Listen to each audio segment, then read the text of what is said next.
Hello. हाँ बोला। अरे पवन भैया तार फिल्मवा तो हाफ सेंचुरी मार दिले बा एकदम। सिनेमा हॉल में 50 दिन तक और गइल बा। पार्टी वार्टी ना करबो? अरे भड़ुआ तो भाई लोग ढेर फिल्म आइल आ ढेर फिल्म गइल, जैसे खेसारी के संघर्ष 2 आइल आ पोक मरवा के गइल। ना तू ही लोग देखा लोग ना, अभी तक सिनेमा घर में हर हर दंगे लागल बा। अब पैसा पर पैसा छापत बिना कोनो प्रमोशन के फिल्म के 50 दिन कंप्लीट हो चुकल बा। आई भोजपुरी इंडस्ट्री में पहला बार भइल बा कि कोनो फिल्म सिनेमा घर में लगातार 50 दिन तक लगले रह गइल बा। जो पवन सिंह ने कर दिया है ना, उसी पे रेंगे हो।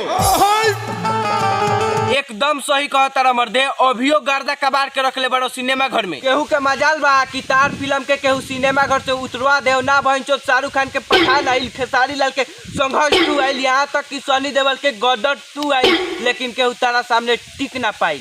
पावर खत्म ना हुई। हर फिल्म सिनेमा घर में अभियो खूब चलता, तो पार्टी वार्टी ना करबो मर्दे?